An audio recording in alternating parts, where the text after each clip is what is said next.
Bismillahirrahmanirrahim. Assalamualaikum warahmatullahi wabarakatuh.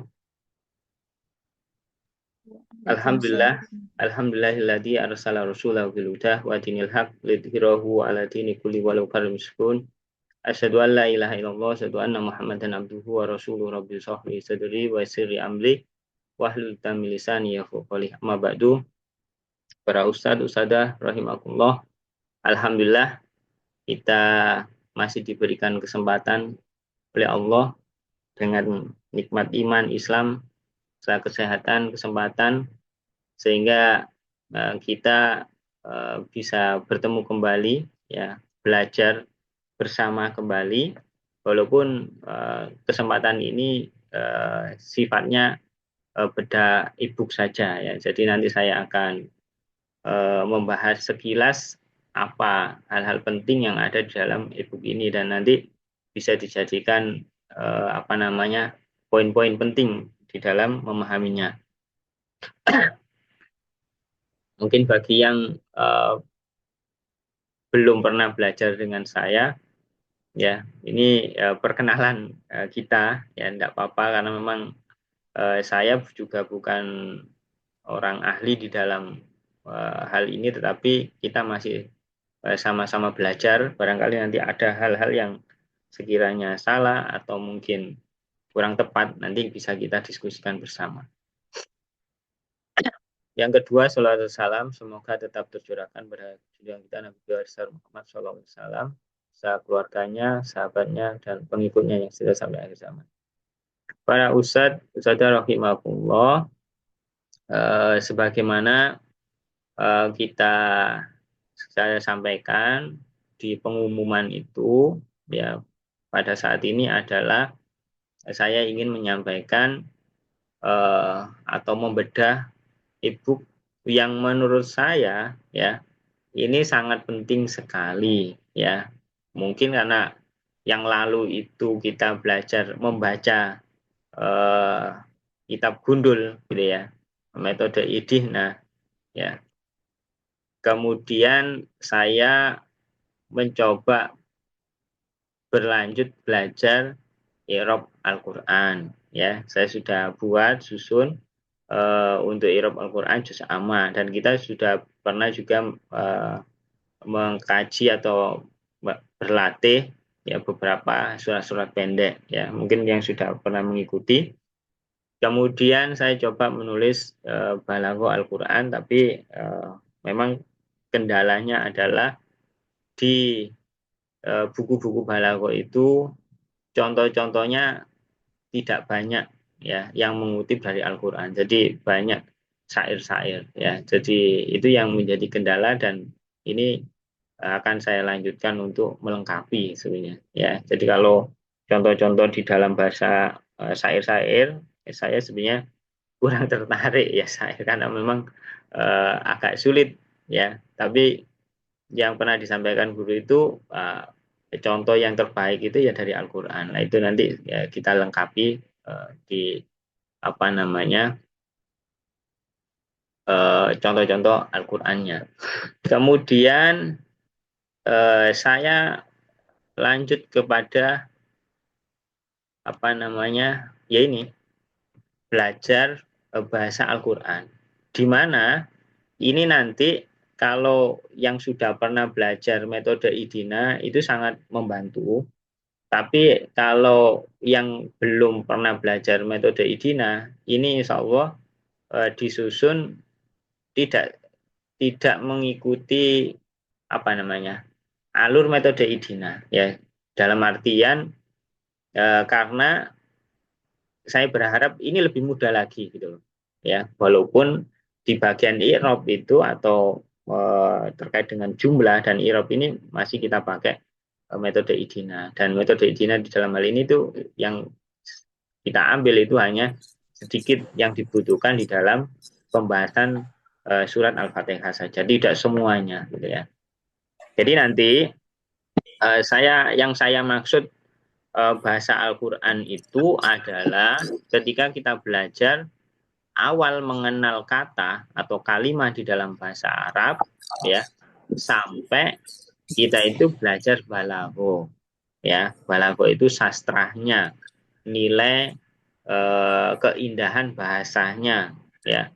Karena apa? Karena Al-Quran diturunkan itu ya untuk menandingi, ya, menandingi syair-syair Arab pada saat itu, ya.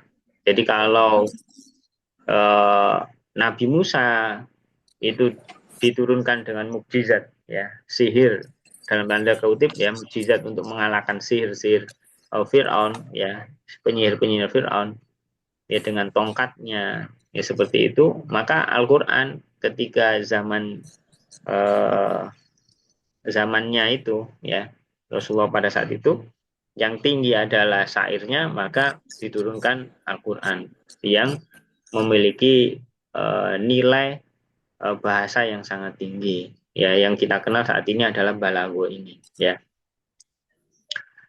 Kemudian saya tambahkan tafsir Al-Wasit dari karya Profesor Dr. Wahbah Az-Zuhaili, ya. Jadi sekali lagi, yang saya anggap bahasa Al-Quran itu adalah mengenal kalimat sampai balaghah. Nah, nanti, nah, kenapa kalau nanti kita belajar sampai irob saja, itu pusingnya ya pusing, tapi belum dapat rasanya, belum dapat sisi apa namanya keindahannya, kedalaman dari makna-makna bahasa itu sendiri, ya. Belum dapat kita. Nanti kalau baru paham balaghah, nanti akhirnya oh ternyata luar biasa kan gitu. Jadi itu yang saya maksudkan bahwa mengapa kita itu belajar itu lanjut dari i'rab sampai ke balaghah, karena balaghah itu nanti kita bisa merasakan keindahan, kedalaman, ke apanya, kejelasan, ya, dari makna-makna, susunan-susunan kata, susunan kalimat itu ya di balaghah itu. Okay. Jadi yang harus kita pahami di situ. Okay. Baik, ya, ini satu nasihat dari guru saya yang selalu saya sampaikan. Kalau yang metode IDINA dulu saya sampaikan, beliau apa saya tulis karena nasihat beliau, ya. Kalau kita nggak bisa bahasa Arab sampai tua gitu itu dimarahi, dalam artian kenapa wong baca Al-Qur'annya bahasa Arab, sholatnya bahasa Arab, doanya bahasa Arab gitu ya. Kenapa kok sampai tua itu nggak tahu, nggak paham gitu, kemana saja gitu ya. Nah itu, masuk belajar itu sampai itu pikirannya beliau kan mungkin segampang itu ya, maksudnya seperti itu, sehingga dikatakan orang Islam tidak bisa bahasa Arab itu aneh. Kenapa? Karena Al-Qur'annya, hadisnya, sholatnya, dan lain sebagainya itu pakai bahasa Arab semua. Lah kok tidak bisa sampai usia sebesar ini, ya setua ini gitu, belum bisa gitu. Ya padahal yang lain kita belajar apa saja bisa, tapi bahasa Arab tidak bisa.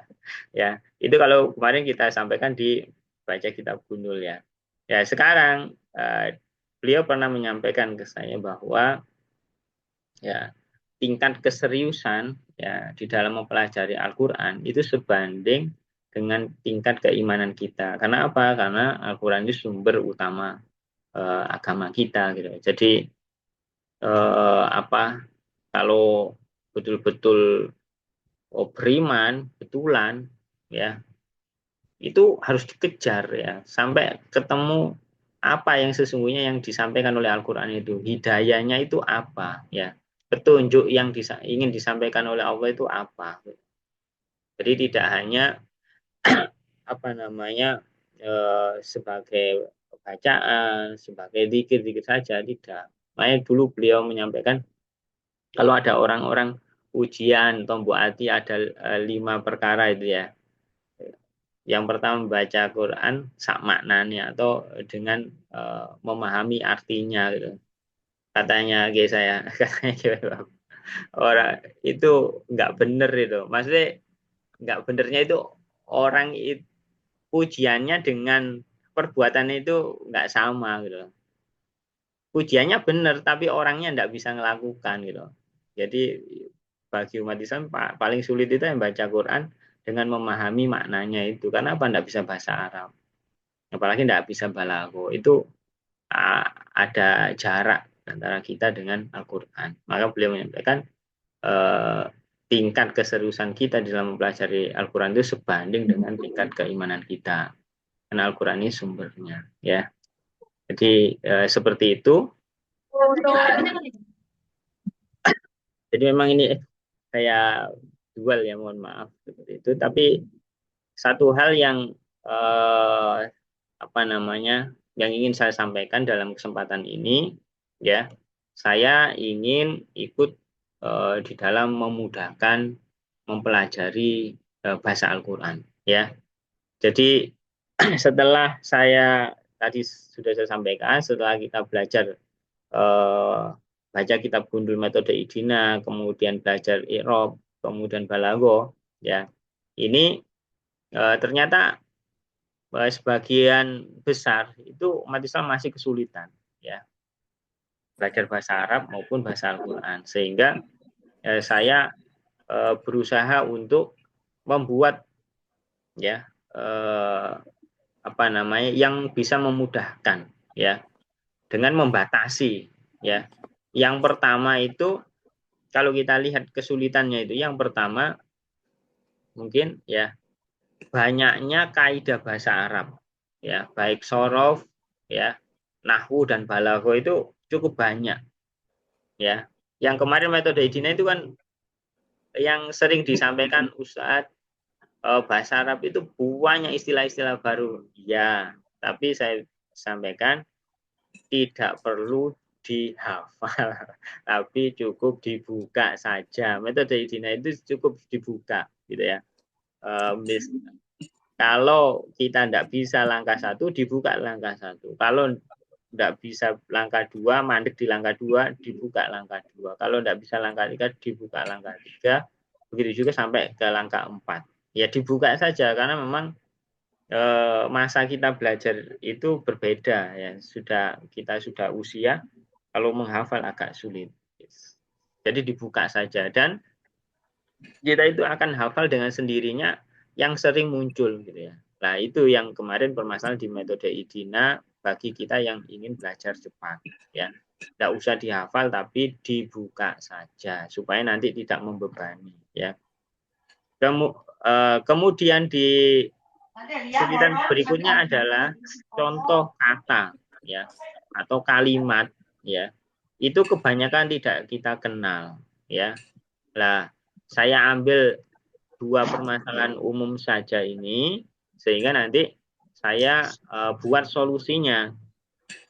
Solusinya yang pertama, ya, dengan e-book ini, yang pertama adalah menyampaikan kaidah bahasa Arab yang ada di contoh saja, ya, baik ilmu sorof, ilmu nahwu, dan ilmu balaghah, ya, yang ada di contoh surat Al-Fatihah saja.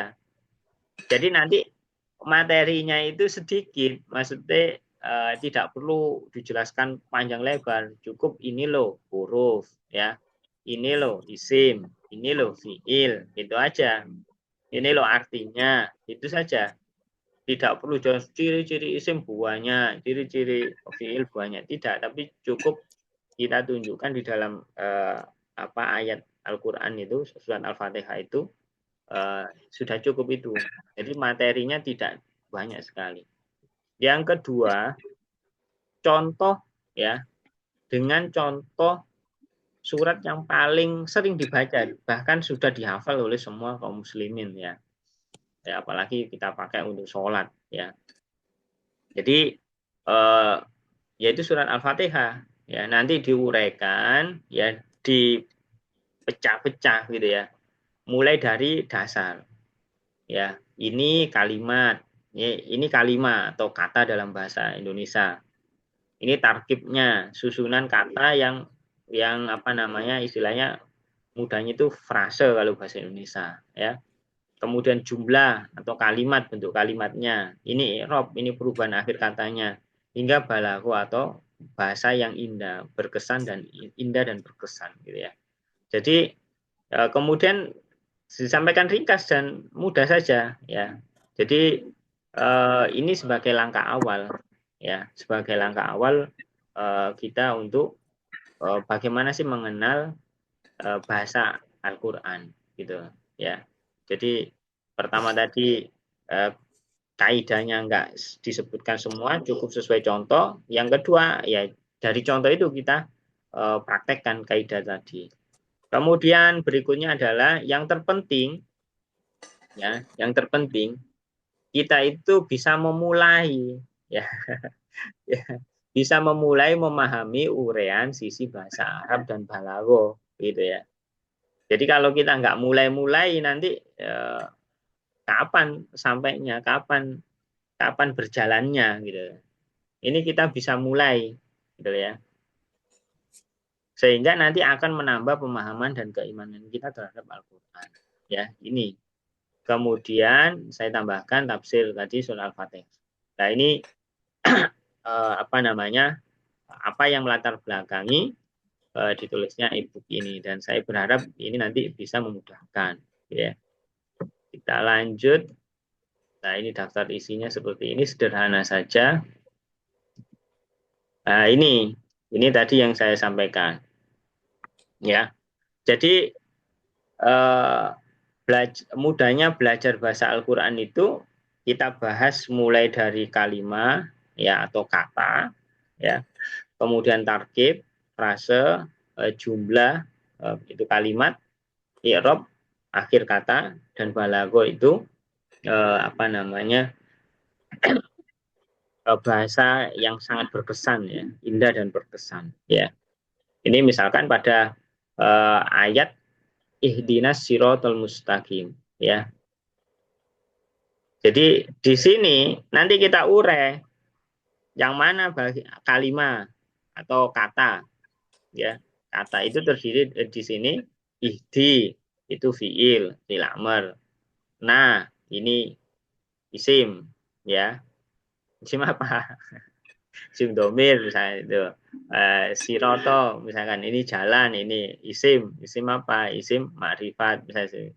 Mustaqim juga sama isim ya kan. Seperti ini nanti, tapi kan nanti lebih jelas, bukan hanya isim gitu aja, isim apa. Kemudian setelah kita tahu kata ini jenis kata apa ya, dilanjutkan dengan tarkib frasenya. Ada di sini ada frase susunan dua kata, yaitu sirotol mustaqim, yaitu jalan yang lurus. Jalan yang lurus ini masuk tarkib apa, susunan apa, ya susunan naat man'ud atau sifat, ya susunan sifat gitu ya. Jadi nanti ada beberapa kayak jar majrur mudhof ilaih ini termasuk kita pilih yang tarkib ya. Tarkib di sini kita sederhanakan, cukup yang mudah saja gitu ya. Kemudian kalau sudah tahu ya dari tarkib, maka nanti kita urai ya lagi lebih dalam lagi, kita detaili lagi, yaitu jumlah atau kalimatnya. Ini kalimat apa ya? Ini adalah kalimat fi'liyah. Karena apa? Diawali fi'il kan gitu. Kalau kalimat fi'liyah nanti jabatannya apa? Fi'il fa'il, bukan mubtada khobar. Nah, ini mulai masuk di metode idina kan gitu. Jadi langkah 3. Itu juga sama langkah 3 ya kan. Ya fi'il fa'il ya.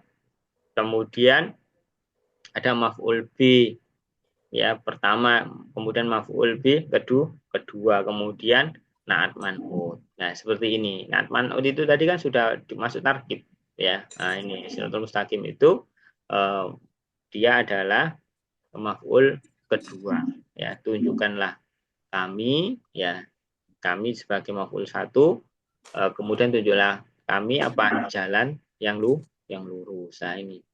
Jadi nanti seperti itu. Ya, terus berikutnya ketika kita sudah tahu jabatannya, ya kita tentukan i'rabnya. Sebenarnya saya lagi belajar apa namanya bahasa Al-Qur'an atau i'rab Al-Qur'an itu sebenarnya dalam tanda kutip itu ya lebih mudah karena Al-Qur'an ini sudah ada harokatnya, tinggal dicari kenapa kok harokatnya seperti ini gitu ya. Jadi kalau ihdi ini kita tahu bahwa ini adalah fi'il amr ya. Jadi ada diakhiri huruf ilat ya. Ilatnya bisa dihilangkan. Kemudian untuk domir ya nanti domir itu kan mabni. Nah, dilihat domirnya apa, mabninya apa ya. Kemudian soal mustaqim dia apa? Dia sebagai maf'ul bi. Kalau maf'ul bi nasab maka fathah. Tidak mungkin ihdinas sirotil, tidak mungkin. Atau sirotul, tidak mungkin. Karena dia maf'ul bi. Maf'ul bi itu pasti nasab kan gitu. Nah kemudian kalau mustaqim ya aslinya kan mustaqimah bukan mustaqimu. Mustaqimah kenapa? Karena naat itu mengikuti man'utnya ya, mengikuti man'utnya. Kalau man'utnya itu fathah maka naatnya juga fathah. Nah seperti itu ya. Jadi ini di i'rab ya. Jadi lebih dalam gitu loh. Kemudian terakhir balago. Lah balago itu nanti kita bahas ihdinas siratal mustaqim itu. Kalau kita lihat ihdina itu adalah kalam insai, bukan kalam khobari. Kalau kalam khobari itu kalam yang benar salah ya, kalam berita ya, berita itu ada benar salahnya. Kalau insai itu ada tuntutan melakukan ya. Salah satunya adalah insai amr, yaitu perintah. Nah ini perintahnya itu dari orang bawah ke atas itu berarti permohonan. Kalau perintah dari atas ke bawah, amr dari atas ke bawah itu namanya perintah. Tapi kalau dari bawah ke atas itu namanya permohonan. Ya, amr itu makanya bisa diartikan kata perintah atau kata permohonan. Nah itu ya. Jadi seperti itu. Kemudian faedah dari fiil ya itu adalah kejadiannya terus menerus mengikuti waktunya. Kalau fi'il amr kan dari permohonan itu ya terus sampai terus, nah gitu. Nggak berhenti mau minta sekarang ya sudah sekarang besok enggak. Tapi di sini terus. Gitu. Jadi seperti itu nanti di bahasan balago itu seperti itu. Kemudian ada siratul mustaqim. Nah kita itu kan minta kepada Allah sirat mustaqim gitu ya. Ini pengumpama bukan tasbih ya, tapi isti'aroh ya. Jadi majas ya, majas isti'aroh. Itu penyerupaan ya, penyerupaan. Jadi minta petunjuk di jalan yang lurus. Nah, jalan yang lurus itu kalau yang dimaksud jalan lurus itu Islam ya, jalan hidup Islam. Nanti bisa dilihat di tafsir-tafsir dan lain-lain itu. Jadi di dalam kehidupan ini ya memang Allah sudah menurunkan agama Islam itu yang dimaksud ya. Jadi permintaan kita itu istiqomah di dalam jalan yang lurus ini. Nah, nanti berikutnya ditafsir ini ya. Jadi pembahasannya seperti itu ya. Jadi bahwa ayat itu nanti bisa diurai dari kata atau kalimat, tarkib, frase, jumlah kalimat, i'rab ya, harokat akhir kata dan balago atau bahasa indah yang berkesan. Nah, nanti di sini ada ma'ani, ada bayan, ada badik. Ya, itu. Jadi nanti yang sudah punya bisa dibaca itu nanti kan luar biasa ya. Jadi walaupun saya menulisnya saya ringkas ya, bukan ini, tapi saya kira sudah cukup bagi kita untuk bisa paham ya. Jadi ini ya aslinya yang kita ingin sampaikan. Jadi nanti dan makanya saya berharap itu kita belajar Al-Quran itu tidak cukup dengan terjemahan saja gitu. Nah, jadi sebaiknya juga belajar bahasanya ya, bukan hanya sampai di i'rabnya tetapi sampai di balagonya itu, karena disitulah letak kemujizatan Al-Quran ini diturunkan, gitu ya. Jadi seperti itu. Terlebih lagi nanti bisa bahas usul fikih, ayat tafsir itu lebih dalam lagi, ya.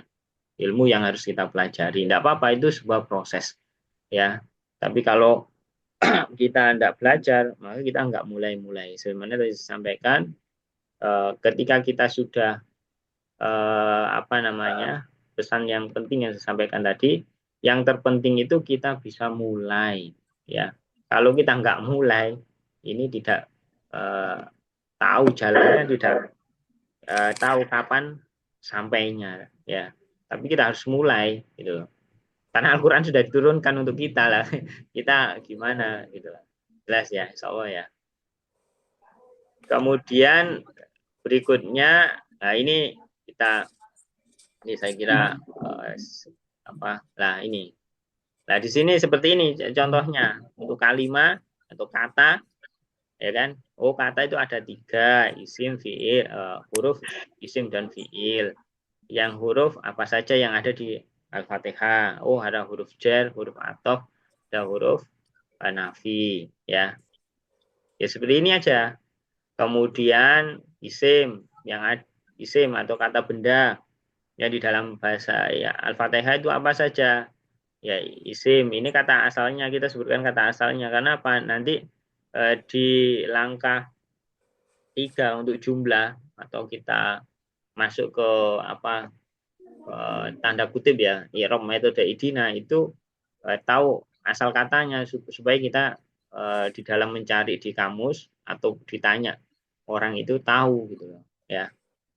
Jadi ada kata asal, ini kata kamus dan ini artinya sama.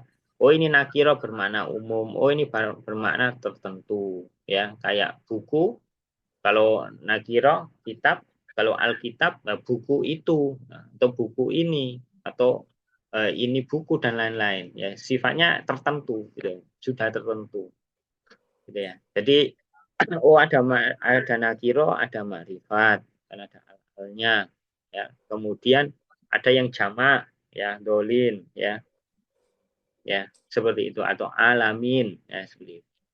Kemudian untuk domir, ada domir, anta, ya, kamu, ya, ka, ya, hum. Ini saya sesuaikan saja. Kita kan cari iyaka, kan gitu. Ya, kemudian nah, seperti itu. Kemudian isim mausul kata hubungnya aladi aladina kan seperti itu. Ya. Kemudian fiil ada fiil madi, fiil mudhari dan amr. Lah, fiil madi itu kan lampau, fiil mudhari sedang atau akan datang, fiil amr kata kerja. Lah, saya buat seperti ini. Dari awal fiil madi, mudhari dan amr. Ya, ini kata asal, isim mufrad, ya, yang kata asal di kamus, ya. Kemudian karena tidak ada tambahan, ya, tidak ada mazidnya, ya. Kalau mungkin di metode ini kan ada di langkah 2 itu ada mazid, ya. Jadi kalau mungkin masih ingat, di sini ada tambahan. Nah ini, ya kan. Jadi mazid ya ada tambahan 1 huruf, 2 huruf, 3 huruf, ya. Ini istilah mazid, ini mujarad. Ini mazid. Jadi saya buat karena saya nggak menjelaskan semuanya, tapi cukup pada kata ini saja. Secara teorinya kita awali dari fi'il madi, ya. Karena tidak ada mazid maka ini dianggap sebagai kata asalnya. Ini domirnya dia telah beribadah abada. Kemudian di tasrif istilah ya budu, tapi ya budu ini masih dia, huwa domirnya. Di sini kemudian yang kita cari yang di Al-Fatihah itu kan nak budu. Nak budu. Maka di sini di tasrif lugawi ketemu apa namanya? Nahnu, ya kan? Nak budu. Nah, seperti itu. Ya. Jadi nanti di sini ada seperti inilah ini. Ini fiil ya wazannya tasrif istilahi hanya mengenalkan lo ya. saya tidak ingin ini jadi sulit gitu ya. Jadi abada ya butuh ya abdan abidun ya. Nanti ketika di ya butuh, nah ini kita tasrif ya butuh nanti ketemu di sini nak butuh ini nahnu. Nah seperti ini lah. Ya kita mencari ini aja kalau ilmu sorofnya harus tahu gitu loh ya. Jadi kalau tadi ya butuh itu pakai domirnya huwa ya masih huwa ya kan dari abada ya butuh tapi di Al-Quran itu Al-Fatihah itu adalah nak butuh maka di sini berarti domirnya nahnu ya kami beribadah nah seperti itu ya jadi di sini sudah saya contohkan tasrif istilahi dulu baru istilahi nanti di tasrif lugawi karena kalau istilahi itu masih domirnya huwa semuanya masih huwa gitu ya jadi huwa dia gitu ya jadi domirnya itu dia di sini saya katakan ya butuh itu dia gitu sama nanti nastain juga sama nastain dari eh, ana kemudian ditambah ista ana yastainu nah ini kan domirnya dia huwa kemudian menjadi nastain ketemu nahnu tadi ya.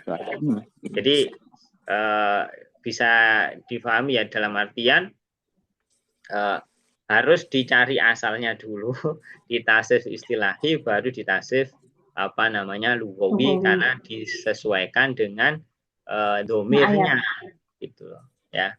Nah, untuk kalimat sampai di situ saja. Nah, kemudian berikutnya tarkib di e-book ini tidak ada latihan karena sifatnya itu ibaratnya pemberitahu apa namanya ilmu awal jadi tidak perlu dipersulit gitu ya. Jadi sudah ada gitu ya. Jadi yang penting bisa dibaca ulang baca ulang dipahami dibaca ulang dipahami gitu ya karena ilmu itu kalau nggak diulang-ulang ya sulit ya nah, kalau tarkib ya kita ambil yang paling gampang ya tarkib itu ya gabungan kata tapi belum makna sempurna atau istilahnya sibel jumlah atau yang lain tapi istilah paling umum itu ya tarkib ada yang menyebut frase makanya saya coba ambil yang itu saja yang paling gampang dan yang paling berdekatan yang paling mudah di apa namanya dicerna ya, atau dipahami ya maka di dalam surat Al-Fatihah itu ada 3 yaitu jar majrur tarkibnya ada mudhof mudhof ilaih dan naat man'ut ya yang pertama kalau jar majrur huruf jar kemudian apa isim yang didahului huruf jar ya nanti di i'rab jar kayak huruf ba ini kan huruf jar kemudian ismun jadi ismi ya ada Allah nanti ismi berikutnya lillah ya ada huruf lam ya lillah ya jadi juga jar majrur kemudian ala alaihim lah himnya ini bukan himi ya karena memang apa namanya mabni jadi mabni sukun ya jadi seperti itu ya kemudian mudhofile ya ismillahi lah ya kan ini kan susunan nama Allah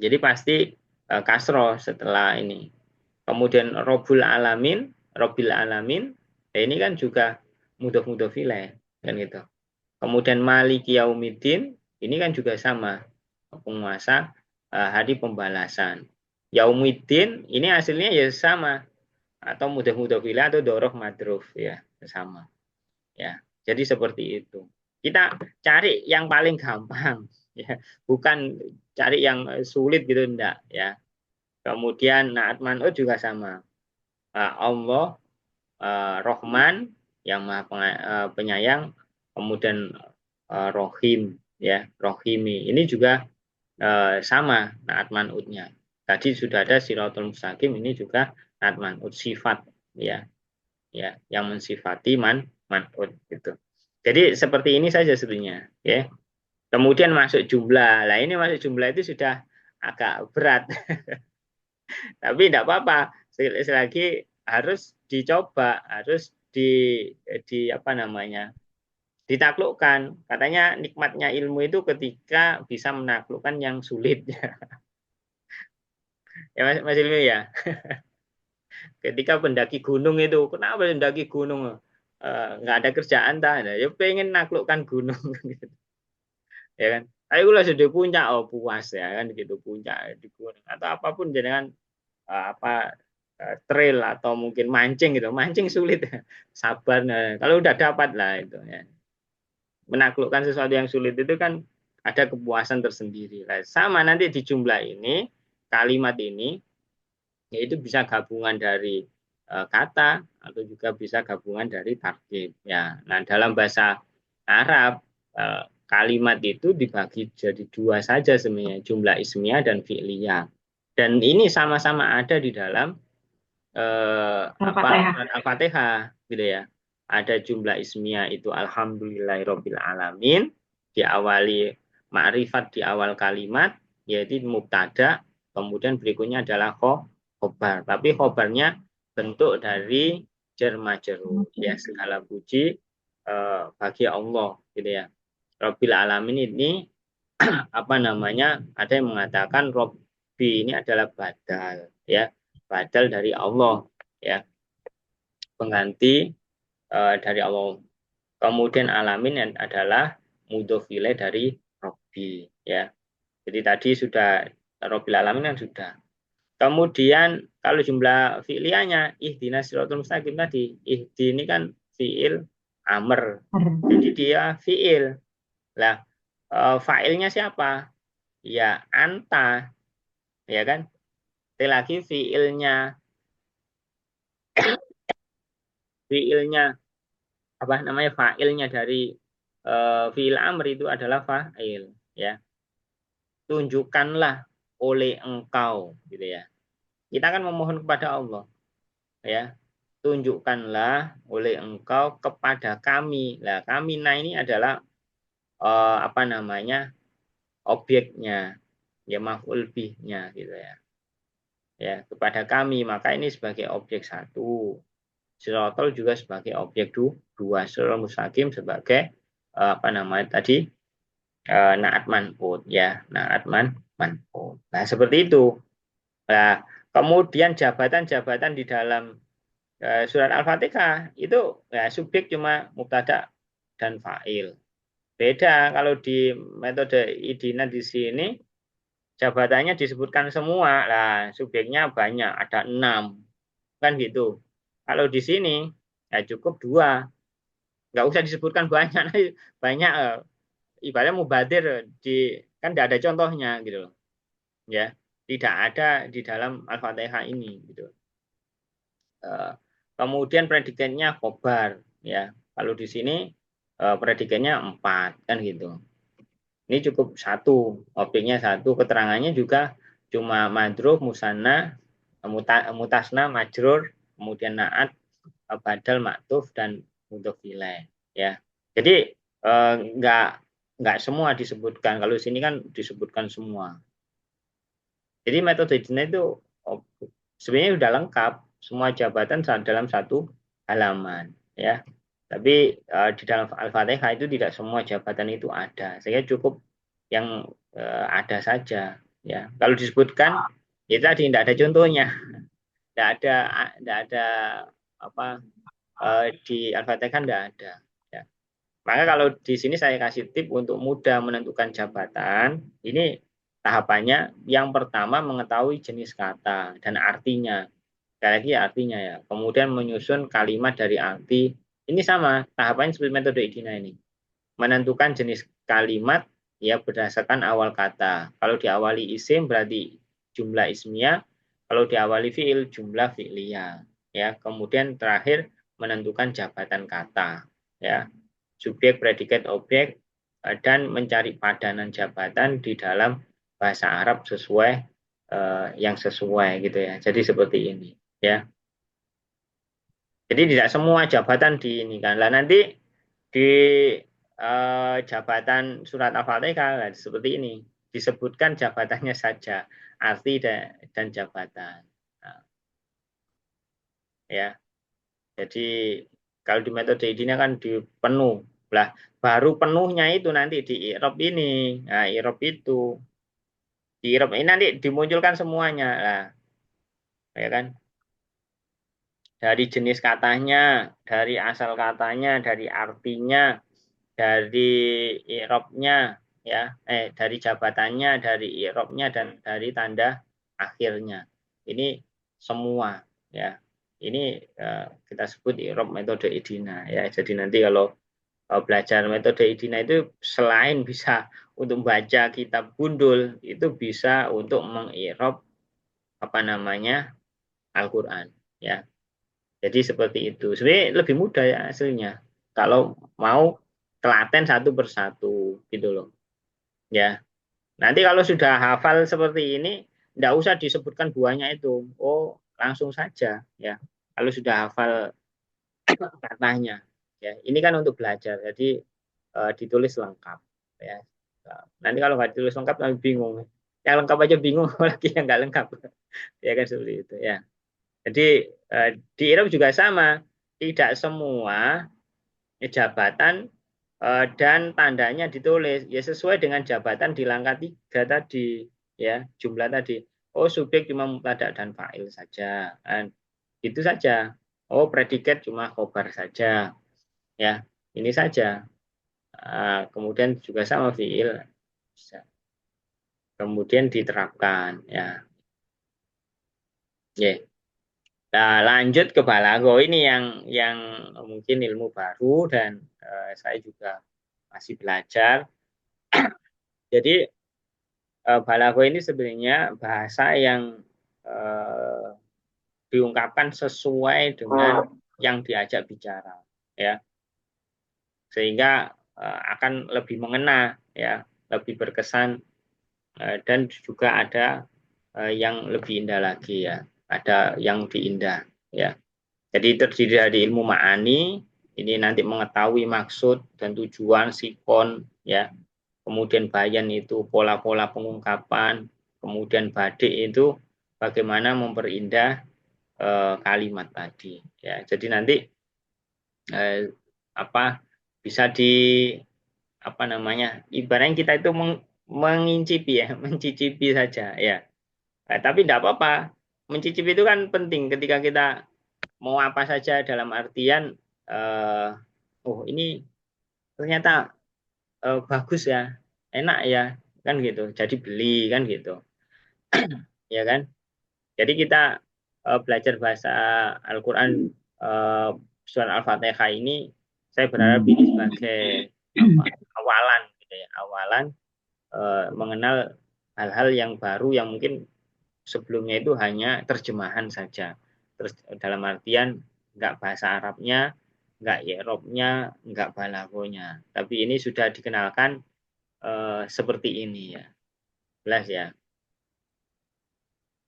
Lah nanti keindahan bahasa Al-Quran itu memang kalau kita itu bukan ahlinya itu memang butuh pengulangan-pengulangan, ya.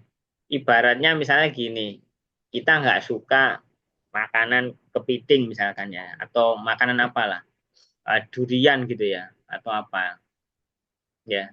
Kita itu butuh butuh apa namanya rasa gitu, butuh mungkin kita perlu dirangsang dulu dengan bacaan-bacaan yang indah, ya, oleh Qori, ya, dan lain-lain. Nah, setelah itu didalami maksud dari bacaan-bacaan itu tadi, gitu loh.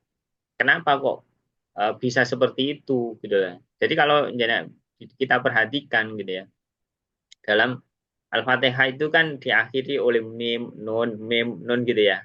Ya, ya. Itu ternyata ya memang ini ada ilmunya ini saja, ya, di dalam bade, ya, dalam ilmu bade itu saja diakhiri dengan akhir huruf yang sama atau mirip, ya, yang atau ibaratnya bunyinya itu ya mendekati gitu, ya. Jadi sehingga Ya seperti kalau apa pantun apa dalam bahasa Indonesia itu, ya kan? Di diakhiri apa, terakhir apa A A gitu. A A A B Kalau A B. A B gitu loh. Ya, seperti itu. Ya, perhatikan ya, terutama di surat-surat apa namanya Rahman. juz amma itu, ya. Kayak kul a'udzu birabbin nas, malikin nas, Oke. ilahin nas kan semua kan gitu. Ya kan? Itu sama ya. Jadi seperti itu nanti perlu pengulangan-pengulangan. Nanti ada kaitannya. Ternyata oh ini pakai balago, ini ada sajaknya, ada taukid, ada tibang, ada tauria, ada qobala, ada fase, ada usul istiftah ya. Dan nanti ya kiroat ada apa namanya seperti itu ya. Ya, kemudian kita coba misalkan Bismillah ya. Sebenarnya kalau Bismillah nanti di pertemuan berikutnya aja nanti kita bahas lebih panjang ya. Jadi eh, di sini Bismillah itu sebenarnya kalau jangan perhatikan itu kan tidak ada subjek predikatnya ya. Nah, kalau jangan perhatikan ya, tidak ada subjek predikatnya langsung huruf jar majrur gitu ya. Ya, nah itu sebuah kalimat ayat tapi mungkin bagi kita nggak paham gitu. Oh, nggak ada subjek predikatnya, nggak ada mubtada khobar atau fiil fa'il. Ya. Tapi ternyata di sini bisa diurai dengan balago ya. Jadi di sini kalau ini sebuah kalimat berita ya, ya. Tetapi maksudnya itu kalam insa yang mengandung tuntutan untuk melakukan ya sesuatu ya. Aslinya kan ibda bismillah ya. Ada banyak istiad ulama itu banyak atau bismillah ibtada tuh ya. Seperti ini. Jadi kalau eh, dimaksudnya adalah perintah, ada maknanya kalam insa, ini seperti ini. Mulailah dengan menyebut nama Allah kan gitu. Tapi ini juga bisa bermakna khosor ya, khosor ya, pengkhususan ya, yaitu mendahulukan huruf jar majrur ya, seperti itu. Yang seharusnya diakhirkan kayak alhamdulillah ya. Tapi ini bismillah dulu, jar majrur dulu. Ini maksudnya untuk bisa dipahami sebagai hanya dengan menyebut nama Allah saya itu memulai. Ya banyak sekali ini. Kemudian ijaz ini termasuk makna luas karena bisa digunakan untuk apa saja. Ya. Jadi dalam sekali sebenarnya. Makanya saya sampaikan beberapa itu kan Bismillah itu hanya pasti ini dari Allah karena ibaratnya misalkan di Indonesia gitu ya. Kalau kita orang dekatnya Prabowo atau apa ya, nanti Prabowo bilang sebut nama aku gitu ya. Nanti semua urusan beres gitu ya. Ya, kalau mungkin dengan Pak Prabowo kan kita perlu WA, perlu telepon dan lain-lain. Tapi kalau kita dengan Allah itu cukup menyebut Bismillah itu sudah nyambung kan. Ibaratnya hubungan kita itu cukup dengan Bismillah itu sudah nyambung dengan Allah. Nggak pakai apa perangkat apapun ya, nggak pakai teknologi apapun. Cukup dengan Bismillah itu nanti kita posisinya di mana dan lain-lain sudah terini semuanya. Kita minta perlindungan kepada Allah, ya pertolongan kepada Allah. Ya, ini juga gitu. Alhamdulillah, ya kan. Ini kalam khobari tapi juga maknanya kalam insa, gitu ya. Dikatakan Qulu alhamdulillah, ucapkanlah oleh kalian segala puji bagi Allah, ya seperti ini, ya. Jadi dalam sekali sebenarnya iya karena budua iya karena stain ini juga sama ya, ini ada iltifatnya. Kalau ayat-ayat sebelumnya itu pakai domir dia huwa itu maksudnya Allah, dia itu Allah kan, Allah Allah kan gitu. Baru sini pakai anta ya, pakai anta, pakai enta engkau iyaka ya, nak butuh wa iyaka pakai iyaka ya. Ada perubahan. Ini kalau dalam orang-orang yang sastra ini menarik, tapi bagi kita itu belum ada rasanya gitu ya. Tapi bagi mereka yang ibaratnya tahu keindahan kata dan bahasa, ini menarik sekali. Kenapa? Karena dimasukkan salah satu yang memperindah bahasa itu adalah iltifat. Gitu. Ya, sama dengan poser juga sama. Di sini iyaka nak budu bukan nak budu iyaka, dan wa nastain iyaka bukan, tapi iyaka dulu ya. Jadi ada pengkhususan sehingga diartikan hanya gitu. Nah, ini makanya kalau peka dan sebenarnya dengan ini lebih enak diucapkannya bukan nak budu iyaka tapi iyaka nak budu wa iyaka nastain. Hubungannya itu lebih erat lagi gitu. Dalam dalam bahasanya itu apa ya, pengungkapannya lebih ya, ya. Jadi kemudian ulama mengatakan ini adalah uhwa ijaz ya, ijaz makna singkat namun luas maknanya ya, jadi luar biasa. Jadi hubungan antara Allah dan manusia itu ya antara ibadah dan pertolongan. Nah itu ya, jadi hubungannya seperti itu. Nah ini kalau tunjukkan ihdinas shiratal tadi sudah ya.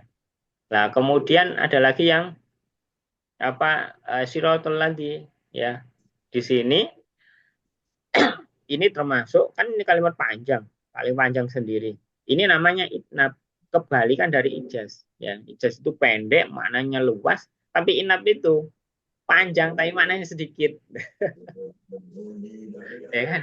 Panjang tapi maknanya sedikit. Nah, itu bedanya. Kalau ijaz tadi kan sedikit ya, sedikit ayatnya pendek tapi maknanya luas, mendalam gitu ya.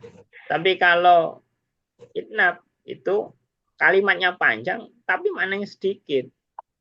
Ini ada pengulangan ya. Ya, ada pengulangan sirotol kemudian sirotol mustaqim untuk memperjelas, untuk menekankan ya, untuk penegasan ya. Jadi seperti itu ya.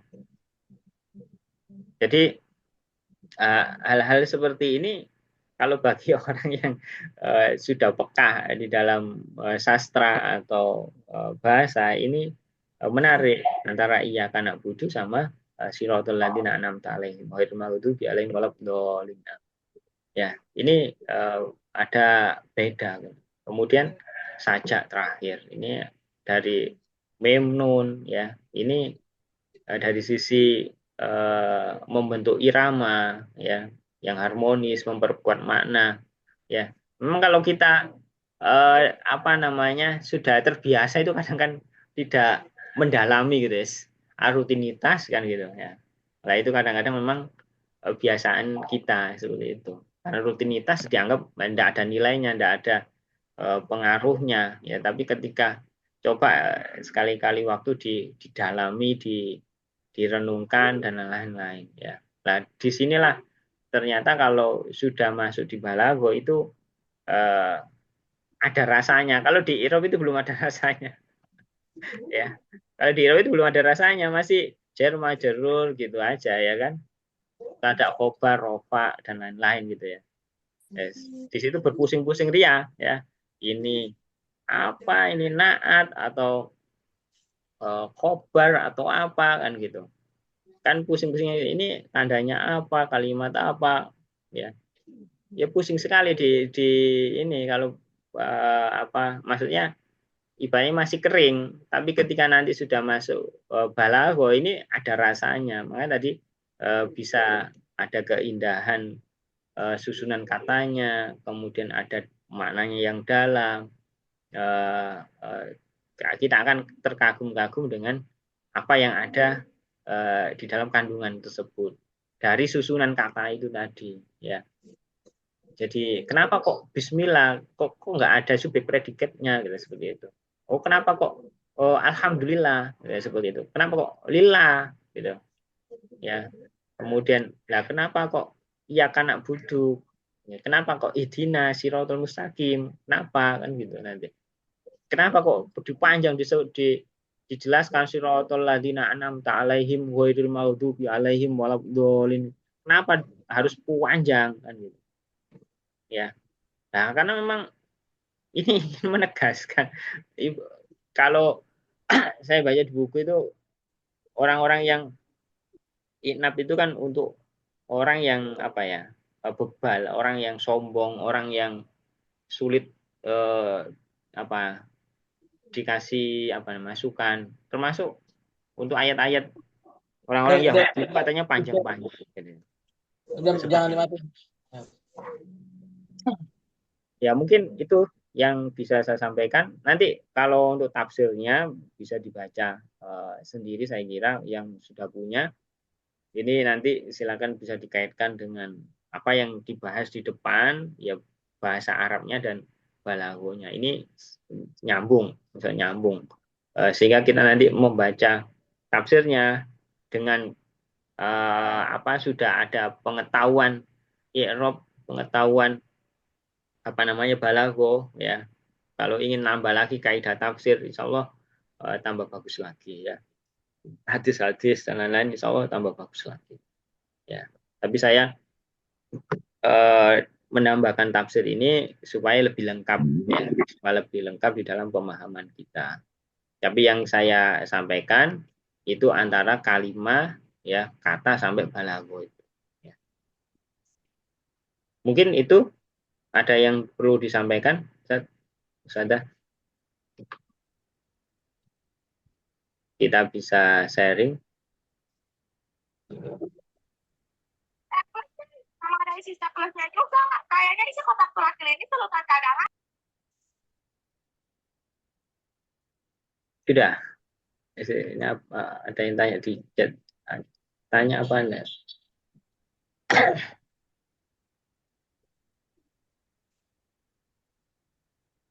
Oke. Kalau rekomendasi kamus itu kalau bagi pemula untuk metode Idina itu kan sudah saya sebutkan ya, di Mahmud Yunus untuk pemula, ya Mahmud Yunus. Untuk yang sudah pandai buka ini adalah Munawir ya. Ini untuk kamus cetak ya. Kalau kamus digital ya saya kira apa ya? Ada Ma'ani, ada Munawir kan juga ada digitalnya. Ya kemarin pas grup 40 itu sudah beberapa sudah pakai Munawir yang digital ya. Itu enggak masalah. Ya pokoknya kita harus belajar dari asal kata supaya nanti ilmu sorofnya kita belajar ilmu sorof. Tapi kalau enggak belajar ilmu sorof nanti kita enggak tahu runtutan maknanya ya. Jadi nanti eman sekali belajar bahasa Arab tapi enggak belajar ilmu sorofnya ya.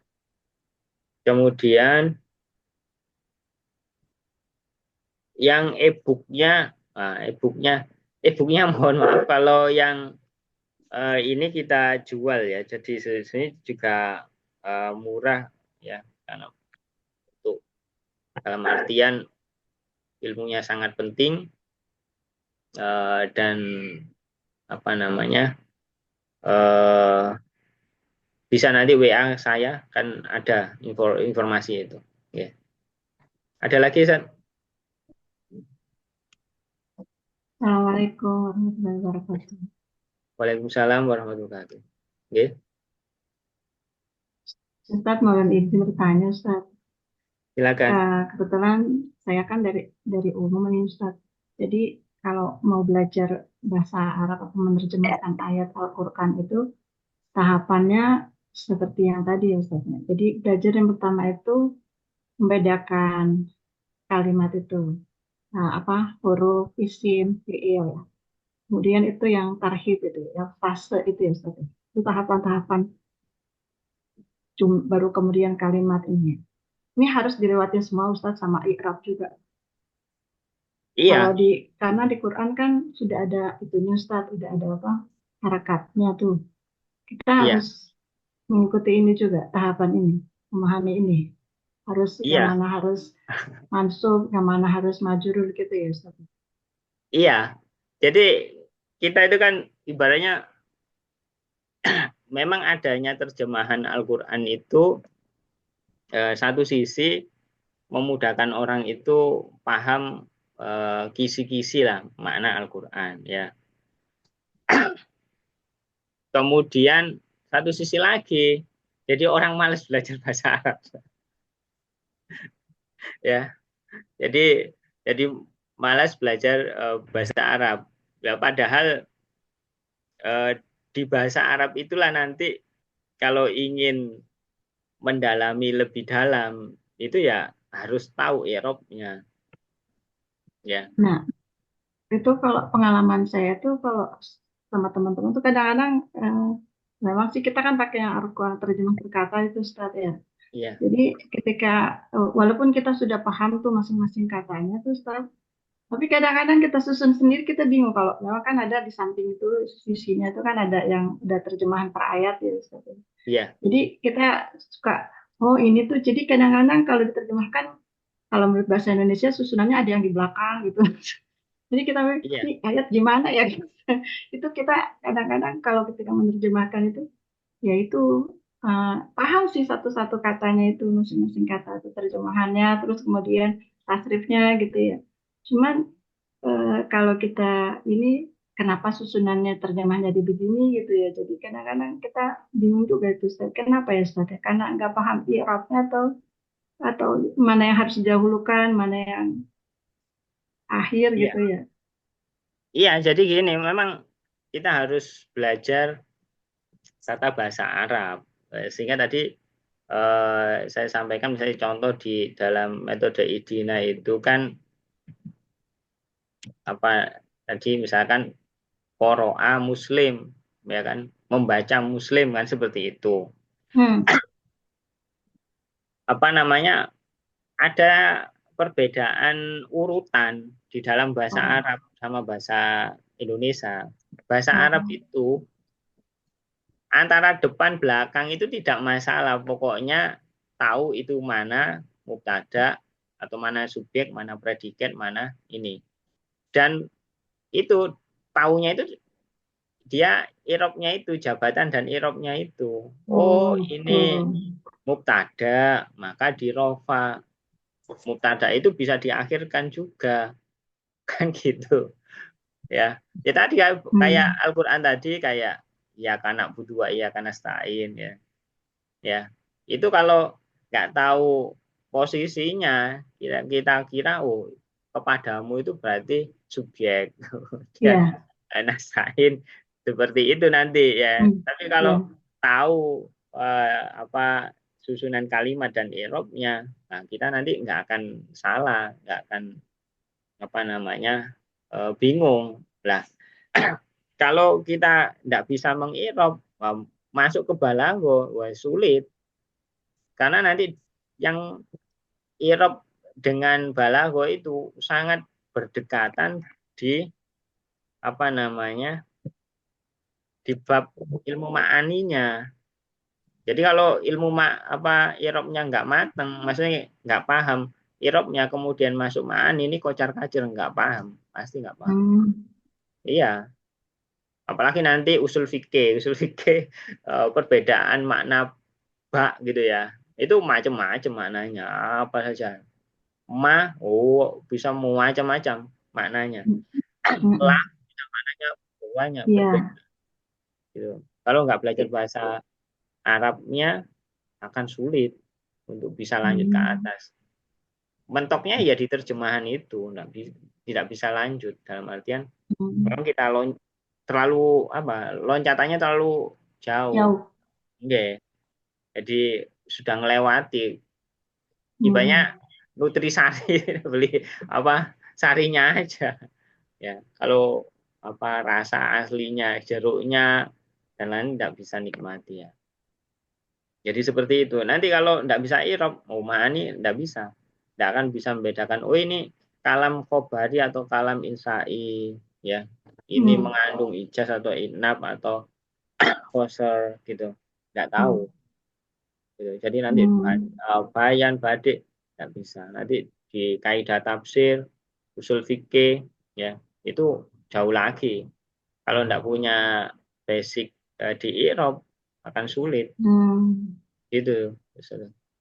Jadi harus melewati itu juga ya. Harus dihafal juga berarti ya. Pahamin banget banget di luar kepala ya Rob itu.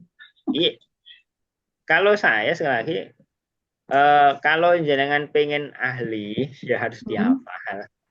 Kalau Hmm. saya kan dalam artian eh, apa kepinginan ahli itu kan sedikit kecil. Dalam artian gini, saya pokoknya belajar untuk paham gitu saja, Hmm.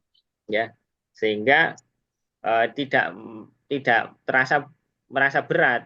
Karena kalau menghafal itu ya di usia muda, tidak usia kecil, ya usia kecil. Kalau sudah besar suruh menghafal itu menghafalnya itu jadi penghalang, nggak Hmm. nggak jadi-jadi. Yang penting paham dulu baru nanti Hmm. eh, yang bagian-bagian penting atau yang sering muncul itu kita akan hafal dengan sendirinya gitu. Hmm. Ya, Ya jadi karena kan dari umum Ustaz nih. Kami semua dari umum. Jadi ya main nggak dari ada umum kan background. Malah harus harus harus paham dulu berarti ya. ya paham dulu. Kalau Paham hafal sekaligus. itu agak Heeh. sulit berat, ya menurut saya juga Hmm. berat. Ya makanya kemarin tuh paham dulu baru nanti kalau memang perlu penting dihafalkan hafal gitu. Iya. Gitu ya. So, Ya. Oke. ada lagi barangkali? Izin nanya, Ustaz, Ya monggo silakan. ini bagaimana yang cara memenggal dalam Memenggal. bacaan kitab gundul itu? Karena kan beda dengan bahasa Indonesia. Bahasa Indonesia ada titik, Mm-mm. koma. Nah ini kadang-kadang bahasa Arab ini koma, ternyata ini titik maksudnya. Ya. Ini gimana cara Iya. Iya jadi membedakannya? Terima iya kasih, betul. Ustaz. Iya. Jadi nanti kalau di kitab gundul kalau kita tahu nanti jabatan kata ya saya Hmm. lagi kalau tahu jabatan kata atau tahu kalimat per kalimat Mm-mm. itu nanti ya berhenti di situ ya. Hmm.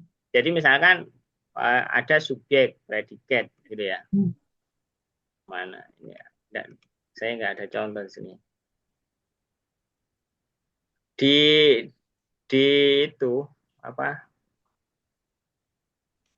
Tidak ada contohnya. Jadi nanti gini, kalau ada subjek kemudian nanti berikutnya ada subjek lagi, ya baik itu mubtada khobar atau fiil fa'il, maka fiil fa'il yang belakang itu kalimat baru gitu. Paling gampang seperti itu. Jadi Hmm. kalimat oh ini di sini sudah saya tulis nih. Nah, ini jabatan utama di dalam kalimat itu adalah subjek, ya subjek. Itu Hmm. mubtada kalau di dalam itu ya jabatannya mubtada atau Hmm. fa'il ya. Kalau mubtada itu berarti kalimat ismiyah, kalau Hmm. fa'il berarti kalimat fi'liyah Hmm. dan predikat khobar dan fi'il ya, khobar dan fi'il. Jadi kalau ada subjek dan predikat sudah ada di situ, itu berarti inti kalimat. Setelahnya itu ya paling jar majrur, naat man'ut dan berikutnya. Hmm. Kemudian nanti kok ada subjek predikat lagi, apakah mubtada khobar atau fiil fa'il, maka itu kalimat baru. Bisa Hmm. dipahami? Ya. Ya, insya Allah lah. Bisa. Ya, jadi sama kan di bahasa Indonesia itu loh. Bahasa Indonesia ada subjek predikat, ya, kemudian nanti ada keterangan atau objek. Selanjutnya nanti ada subjek dan predikat lagi. Itu kan kalimat baru. Saya makan nasi, ya. Kemudian Adi makan tempe atau kan sendiri. Jadi itu Bukan kalau subjek predikat. bahasa bahasa Indonesia ini kan ada titik, ada koma gitu loh, Ustaz. Udah Iya, selesai kalimat bahasa Indonesia kan titik. Kalau ini bahasa Arab kan koma, tapi maksudnya ternyata titik. iya, Kadang-kadang gitu. iya memang untuk teks gundul yang lama itu memang tidak ada titik koma, tapi yang baru itu sudah ada. Tapi memang dalam kalimat bahasa Arab itu ya titik komanya itu tetap jauh, tetap panjang. Ya, makanya nanti ada subjek predikat, kemudian naat man'ut, ada jar majrur kan gitu, ada sisipan-sisipan gitu loh. Ya. Nanti kok ada subjek predikat lagi berarti dia apa namanya kalimat baru gitu. Ada pemahaman baru lagi kan gitu. Ya. Atau mungkin ada campuran seperti ini di apa namanya? Kalau kemarin di pola metode ini kan selain kalimat ismiyah fi'liyah juga ada yang gabungan kayak ini Ar-Rahman alamal Quran ya. Ar-Rahman mubtada'nya, alamal Quran ini kan sebenarnya kalimat fi'liyah, tapi dia sebagai khobar dari mubtada yang di depan. Bisa terjadi seperti ini ya. Bisa terjadi seperti ini. Ini umum terjadi di dalam bahasa Arab itu. Ya, khobarnya di dalam bentuk kalimat. Karena apa? Di sini sudah ada mubtada. Tapi ini alama itu fi'il fa'il. Ya sudah kan gitu.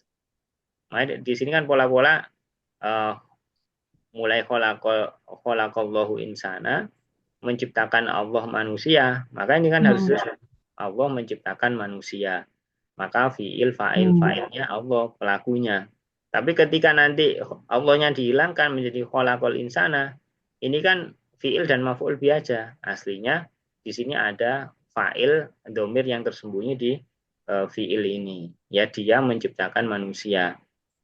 Nah, tapi nanti ketemu yang seperti ini Ar-Rahman alamal Quran, maka alamal Quran ini adalah khobar bagi ya. Tidak apa-apa dicoba. Nanti ketemu sendiri kok ya. Jadi nanti setelah subjek predikat garis gitu aja. Pokoknya kalimat itu kan membawa makna tersendiri. Nah, dicoret di garis sendiri tidak apa-apa. Latihan. Ada lagi Sat?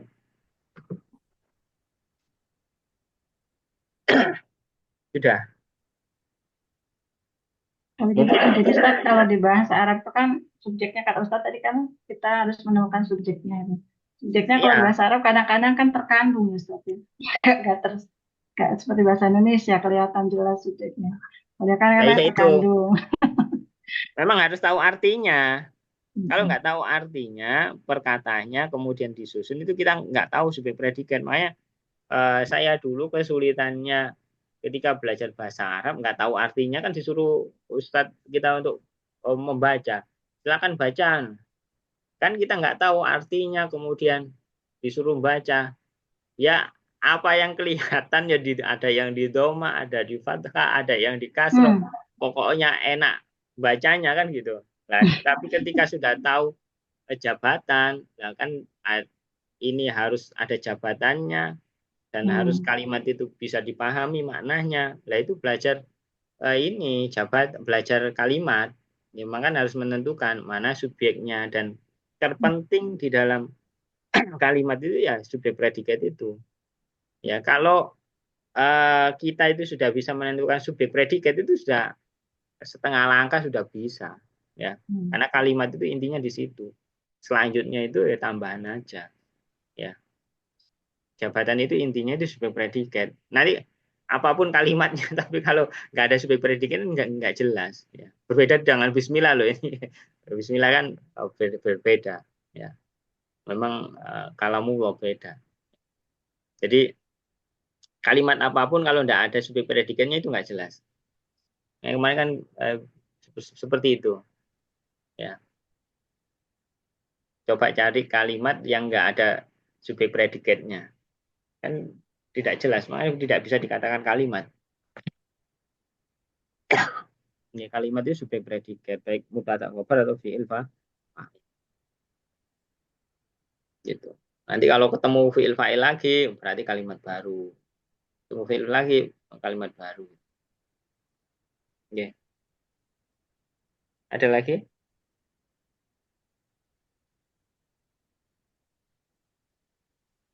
Sampun? Sudah ya?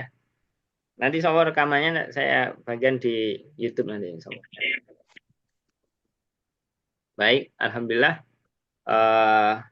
itu ya sekilas dari e-book mudahnya belajar bahasa Al-Quran. Semoga nanti saya bisa melanjutkan surat Al-Alaq ya. Ini sudah saya pengerjaan. Ya, semoga nanti jadi bahan latihan apa saja yang bisa kita urai, ya, kita jelaskan di dalam surat Al-Quran itu bagi kita untuk belajar saja, ya.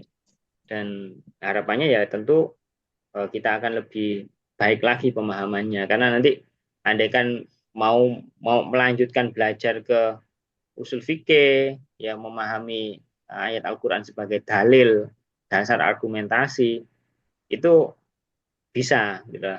Juga kalau ingin belajar tafsir, ya, kaidah-kaidah tafsir, itu bisa kalau ada dasarnya bahasa Arab dan balaghahnya. Tapi kalau tidak ada dari terjemahan saja, tidak bisa, ya, karena terjemahan itu tidak boleh dijadikan dalil. Justru kita haram ketika ditanya orang jawab kita tidak bisa bahasa Arab, langsung terjemahan saja di itu dalilnya, tidak bisa, tidak boleh, ya. Baik, itu Ustaz rahimahullah, semoga kita diberikan kemudahan dan selanjutnya kita nanti dipahamkan ilmu-ilmu Allah yang sangat luas. Ya, kita tutup dengan doa majelis. Subhanakallahumma Assalamualaikum warahmatullahi wabarakatuh. Terima kasih Ustaz. Jazakumullah. Jazakallah khairan. Ya, alhamdulillah.